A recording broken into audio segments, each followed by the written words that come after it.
Bienvenidos a la lectura orante con las Sagradas Escrituras. Es jueves, seguimos avanzando ya al final del año litúrgico y Lucas nos presenta hoy en el capítulo 21, al versículos 20 al 28, el texto que vamos a proclamar. En aquel tiempo dijo Jesús a sus discípulos: cuando vean a Jerusalén sitiada de ejércitos, sepan entonces que está cerca su destrucción. Entonces los que estén en Judea, que huyan a los montes, los que estén en medio de Jerusalén, que se alejen, los que estén en los campos, que no entren en ella, porque estos son días de venganza para que se cumpla todo lo que está escrito. Ay de las que estén encinta o criando en aquellos días, porque habrá una gran calamidad en esta tierra y un castigo para este pueblo. Caerán a filo de espada, los llevarán cautivos a todas las naciones y Jerusalén será pisoteada por gentiles, hasta que alcancen su plenitud los tiempos de los gentiles. Habrá signos en el sol y la luna y las estrellas, y en la tierra angustia de las gentes perplejas por el estruendo del mar y el oleaje, desfalleciendo los hombres por el miedo y la ansiedad ante lo que se le viene encima al mundo, pues las potencias del cielo serán sacudidas. Entonces verán al Hijo del Hombre venir en una nube con gran poder y gloria. Cuando empiece a suceder esto, levántense, alcen la cabeza, se acerca su liberación. Palabra del Señor. Gloria a ti, Señor Jesús. Pidamos hoy la fuerza, la gracia del Espíritu Santo. Digamos juntos: ven, Espíritu Santo, llena los corazones de tus fieles y enciende en ellos el fuego de tu amor.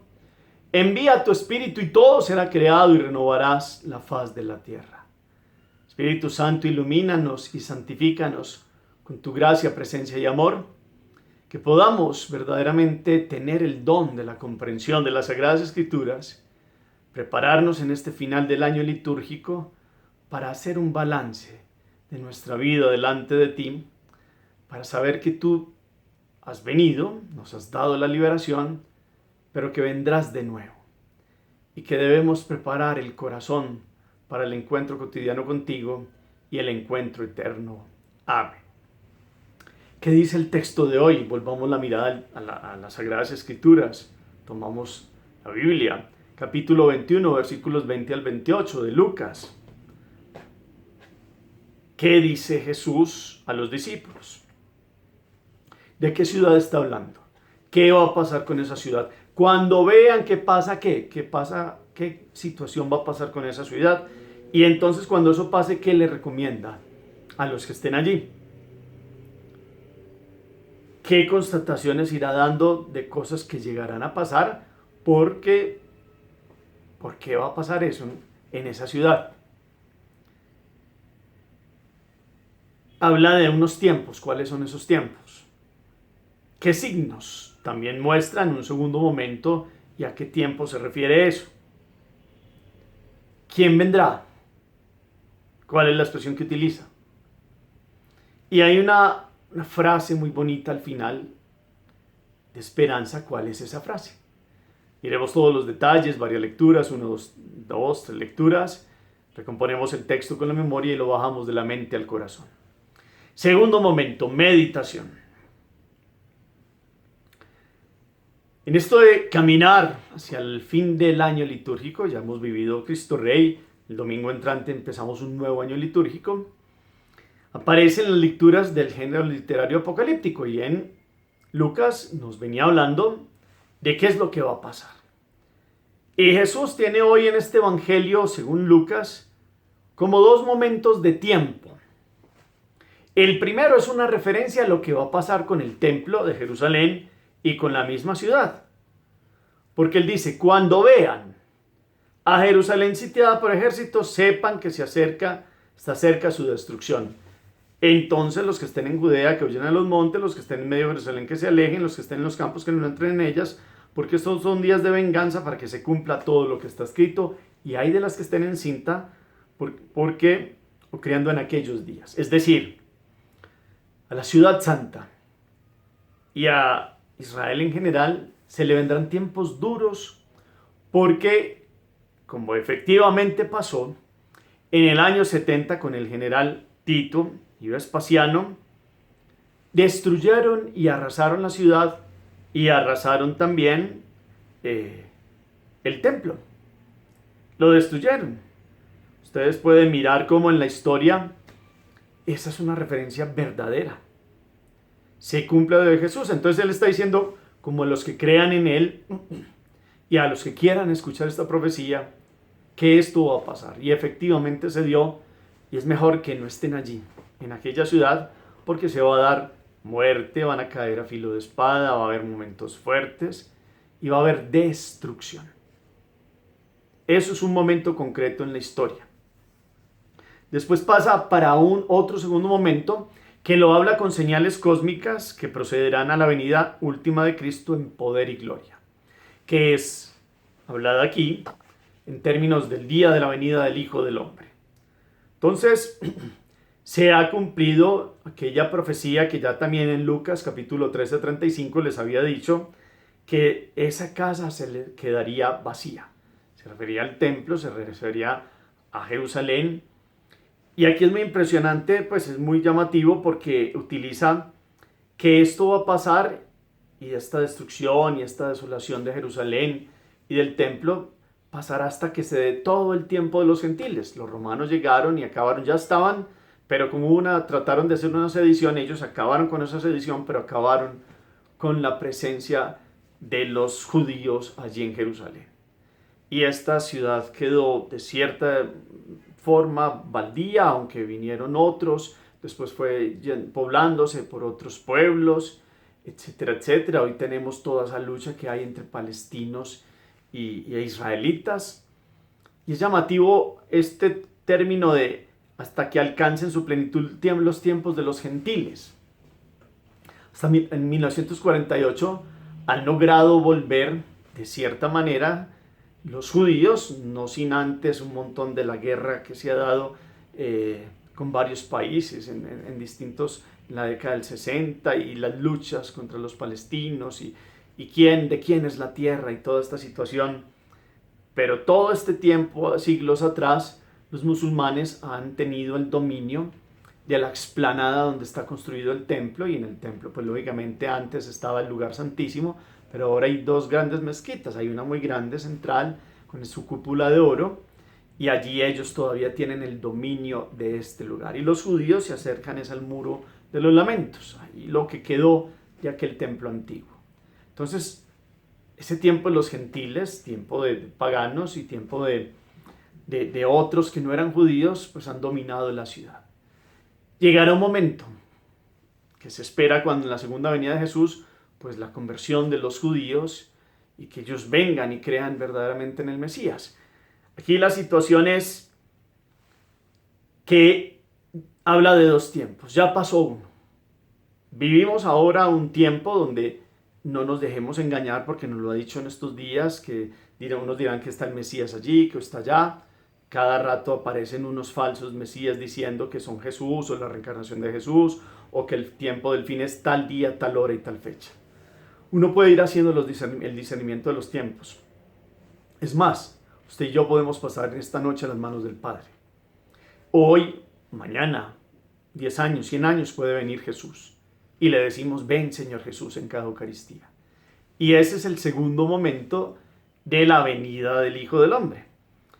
Y Jesús lo narra con una introducción, Lucas, con los términos que utiliza la apocalíptica, que es un apocalipsis, género literario, donde habla de los signos del cosmos, de la angustia de gentes, el estruendo del mar, oleaje. Va a haber unas manifestaciones tan claras, que todo el mundo conocerá que verdaderamente Jesús ha venido por segunda vez. Y lo esperamos. Verán al Hijo del Hombre venir con una nube con gran poder y gloria. No es cualquier venida, es con poder y gloria. Y entonces termina en estas dos referencias de tiempo dejando como una alusión a una esperanza, a una frase de esperanza. Cuando empiece a suceder esto, levántense, alcen la cabeza, se acerca su liberación. Los que creyeron en Jesús vieron que se dio lo que él dijo, se destruyó Jerusalén, pero eso a la vez también Antes ya se había ido dando la persecución a los cristianos y ellos habían tenido que salir a Samaria, a Antioquía, al Asia Menor, a Roma, y después fueron avanzando a Iberia, a España y a todo el mundo conocido, y se fue llevando el mensaje de Jesús. Y se fue llevando la evangelización, y esto ha sido el tiempo de la iglesia y del Espíritu. Y entre ese tiempo de la vida real, concreta, histórica de Jesús y su segunda venida, está el tiempo del Espíritu. Y aquí estamos ustedes y yo, con la esperanza de que Jesús ya nos liberó. Y que si ustedes y yo vamos leyendo los signos de los tiempos diariamente, tendríamos que tener la esperanza de que el Apocalipsis tiene unas realidades concretas de ciertas formas de manifestar cómo se ha ido dando la revelación y cosas concretas que han pasado en la historia. Pestes, terremotos, maremotos, eso se ha dado y se dará. Pero al final, digamos que toda la enseñanza del Apocalipsis tiene algo claro, y es que Jesucristo resucitado es Señor del cosmos, del tiempo y de la historia, y tiene la última palabra sobre todo. Quien cree en Él levanta la cabeza, va leyendo los signos de los tiempos y lo que pasa en su vida, y tiene la capacidad de decir: Dios me ha dado la victoria, he sido liberado por Él.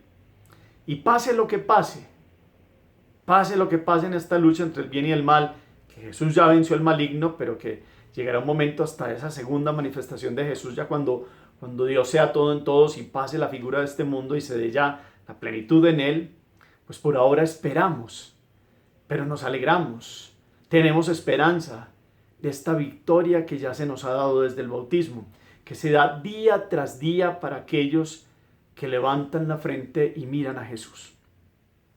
Entonces yo los invito para que, sí, aquí hay unas narraciones que de pronto pueden dar miedo, pero es que esto no se trata del miedo por el miedo. Hay algo que se llama el temor de Dios, y es: ante tanto amor, ¿cómo yo voy a fallarle a un Dios de tanta bondad? Pero y vemos situaciones que sí, humanamente nos ponen a pensar de lo que pasa.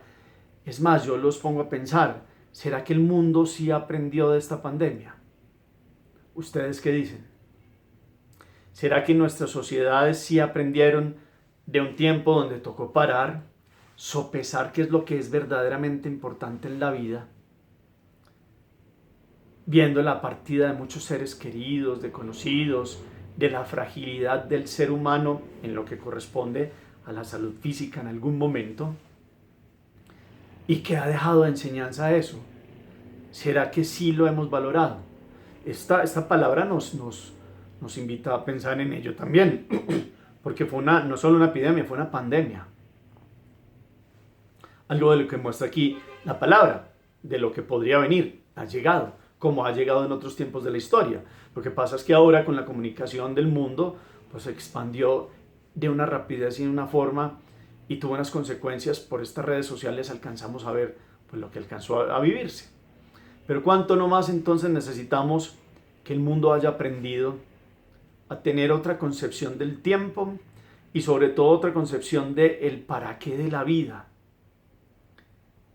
y tener una esperanza en Jesús, porque Él es el Señor de la historia, del cosmos, de todo, de la historia de la humanidad. Él es el Hijo del Hombre, tiene cargó la humanidad sobre sí, y quitó a la humanidad, por una victoria que ha dado de su mismo ofrecimiento, un peso de separarse de Dios, de lo que ha sido una transgresión desde el origen. Pero nos toca a ustedes y a mí, en este tiempo concreto, en esta generación concreta, alzar la cabeza, levantarla y creer en esta victoria que Jesús ya nos ha dado. Y en esta lectura que acabo de decir, pandemia y otras cuestiones que vivimos hoy en día, como ante lo que pueda llegar, tenemos la fe puesta en Jesús. Nuestra esperanza en Él no defrauda. Él es el dueño del tiempo, de la historia y de la humanidad. ¿Cuánto ustedes y yo esperamos en Él? Confiamos en Él. Esperamos alegremente en Él. Es que dice, cuando empiece a suceder esto, levántense, alcen la cabeza, se acerca su liberación. Ya se ha dado la liberación, pero falta el culmen, con la parusía. Hay algo que decimos el ya, pero todavía no. Ya tenemos la salvación, pero falta el culmen total. Mientras eso, en el día a día, levantamos la cabeza. En el día a día, pedimos discernimiento del Espíritu Santo. En el día a día, yo los invito a que miremos cuáles son los aprendizajes que verdaderamente tenemos y valoramos en Dios.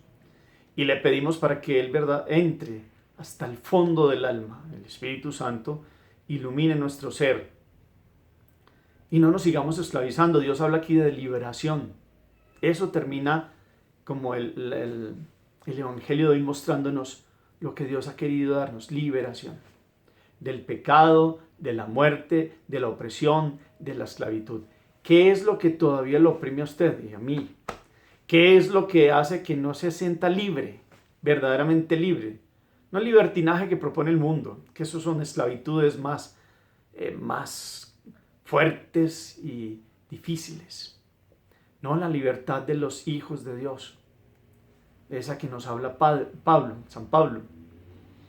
Pero para ello hay que creer, para ello hay que esperar y para ello hay que amar. Hagamos oración. Bendito sea, Señor, por tu presencia entre nosotros. Tú fundaste la esperanza de nuestra liberación en Cristo Jesús, tu Hijo. Señor de la historia del cosmos y de la humanidad. Él es la piedra angular de todo este edificio. Él es el único que no defrauda y nos salva de verdad. Por eso, Señor, la destrucción y la muerte no son el fin al que hemos sido llamados. Por el contrario, hemos sido llamados a la vida y a la liberación. Permítenos hoy recibirte, tener la fuerza del Espíritu para vivir en gracia, en bendición, en vida y en libertad. Amén. Cuarto momento, la acción. ¿Qué esclavitudes hay todavía en su vida? Con las cuales hoy Jesús nos dice, ya les he dado la libertad, pero está en usted y en mí responder. ¿Cómo hacerlo? En la acción, ¿cómo ponemos vivir la libertad que Dios nos ha ganado? Jesucristo. ¿Qué esclavitudes tenemos y de las cuales tenemos que salir?